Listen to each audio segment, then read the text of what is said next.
মে আমরা কখন ব্যবহার করি বলেন তো? আই মে গো, আমি যেতে পারি। আই মে কাম, আমি আসতে পারি। আচ্ছা, মে সর্বপ্রথম মানে সবচেয়ে বেশি ব্যবহৃত হয় সম্ভাবনা অর্থে। কম সম্ভাবনা অর্থে মেই বসে। কি সম্ভাবনা অর্থে? কম সম্ভাবনা অর্থে মেই বসে। যেমন আমি তোমার সাথে দেখা করতে পারি, তাহলে কি হবে? I may meet you. That means here you have a less possibility. Like সম্ভাবনাটা কি? কম। আর ক্যান দিয়ে যদি আমরা ব্যবহার করি তাহলে সম্ভাবনাটা বেশি। বেশি সম্ভাবনা অর্থে ক্যান বসে, আর কম সম্ভাবনা অর্থে মেই বসে। তাহলে যদি হয় মের মিনিংও সেম। আই মে মানে হচ্ছে আমি পারি। আই মে মানে হচ্ছে আমি পারি। তাহলে আমি আজকে বিরিয়ানি রান্না করতে পারি। ইংলিশ কি হবে?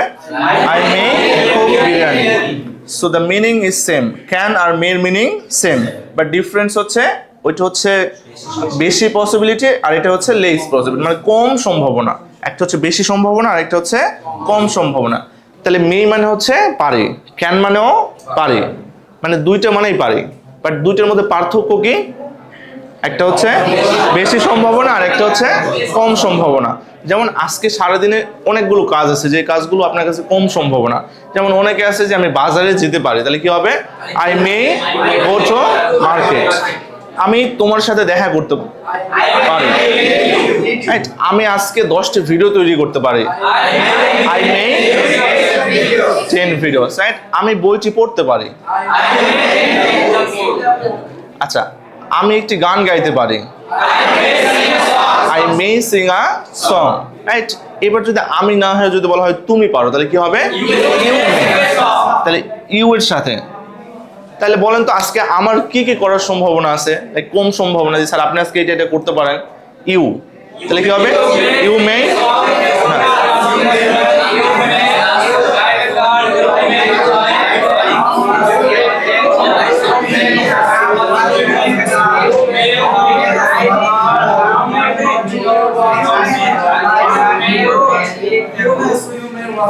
ওকে, ডান, রাইট? আপনি তো জানেন না আসলে আমি কি করতে পারি, জানেন? বাট আপনি একটা পসিবিলিটি দিচ্ছেন, সম্ভাবনা, স্যার আপনি আজকে এটা করতে পারেন। যেমন আপনি মিরপুর 10 যেতে পারেন, তাহলে কি হবে? You may go to Mirpur 10, right? আপনি নাচতে পারেন। You may dance, right? আমি আগামীকাল প্র্যাকটিক্যাল ইংলিশে আসতে পারি। I may come to practical English tomorrow. That means এই মে দ্বারা, পারি দ্বারা হচ্ছে ফিউচারকেও বোঝায়, রাইট? ফিউচার আমি কোনো কিছু করতে পারি বা কম সম্ভাবনা অর্থে সেটাও বোঝায়, রাইট? আমি সিনেমা হলে যেতে পারি। I May go two cinema hall.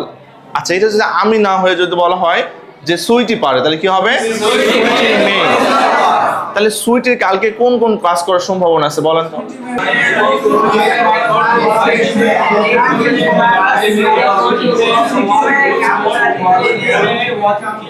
বাংলাদেশে থাকলে আসলে কোনো কিছু বোঝার কোনো অপশন নেই, যে কোনোটা আপনি ব্যবহার করতে পারবেন। লাইক মেও ব্যবহার করতে পারেন, কেন ব্যবহার করতে পারেন।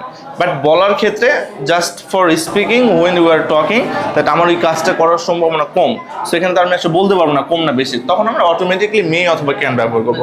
কম বোঝাতে আমরা হচ্ছে মে ব্যবহার করবো, আর বেশি বোঝাতে ক্যান ব্যবহার করবো। ডান? তাহলে একটু আমার সাথে সাথে আপনারা বলেন তো, আই মে গো, আমি যেতে পারি।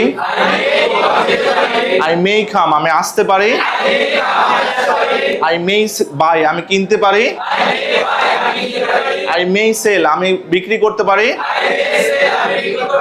আই মে লার্ন, আমি শিখতে পারি। আই মে স্পিক, আমি বলতে পারি। আই মে প্র্যাকটিস, আমি চর্চা করতে পারি।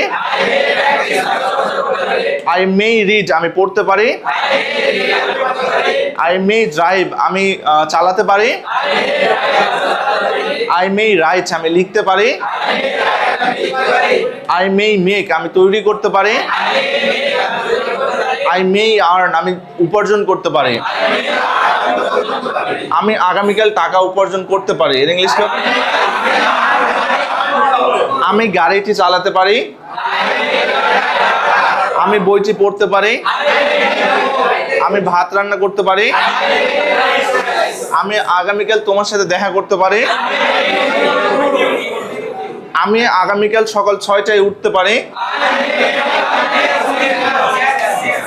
আমি আমি ইংরেজি চর্চা করতে পারি। আমি তোমাদের সামনে ইংলিশে কথা বলতে পারি। In front of you. আচ্ছা, আমি মুভি দেখতে পারি। আজ রাতে আমি মুভি দেখতে পারি। তাহলে I may watch movie tonight. That means the possibility কম, দেখার সম্ভাবনাটা কি কম।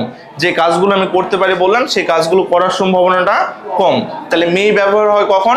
পসিবিলিটি বোঝানোর ক্ষেত্রে। কখন? সম্ভাবনার ক্ষেত্রে। মে বসে হচ্ছে সম্ভাবনার ক্ষেত্রে। আর যদি ক্যান বসে তাহলে কখন? ক্যান হচ্ছে অ্যাবিলিটি, আর পসিবিলিটি হচ্ছে হাই পসিবিলিটি।